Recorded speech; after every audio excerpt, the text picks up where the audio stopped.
So a huge part of what I do is sales analysis. That includes both the kind of more high-level sales trends, how our performance is doing, and then the more specific look at specific marketing initiatives, or if we are running any tests, reading the results of those. And with any of that kind of analysis, one of the most important things that you have to do is remove as much of the noise as possible from the read. And for us, weather is almost always going to be the biggest noise.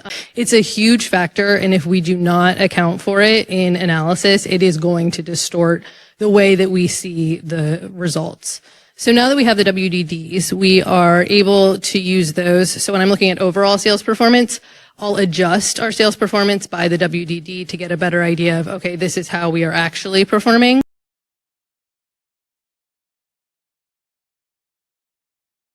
Whereas now it's really exciting, we have this partnership with Planalytics. We're given these values at the day level and also at the channel level, and it makes my life as a data scientist and as a demand planner very easy.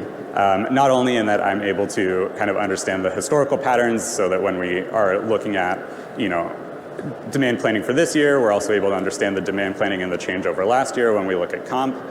And so it really provides this really an additional tool, an additional feature set with this weather-driven demand that really enables the business to unlock much better accuracy, much better understanding with what our sales and transactions are. And not only that, it makes it easy, not only as the analyst, but also being able to roll that up to the executive level.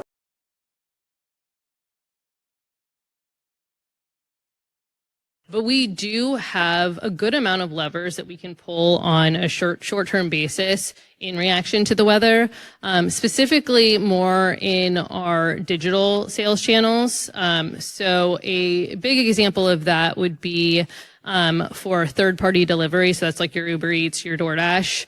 One thing we found from the Planalytics data is while we are very weather sensitive across the board, that isn't even across channels.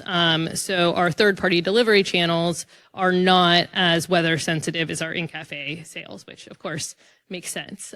So if we see in the forecast that the WDDs are forecasted to be very negative for us overall, but not as much in our third-party delivery sales, which is very common, we are able to turn on more aggressive offers in those channels to really try to get that sale, which has actually been very important for us.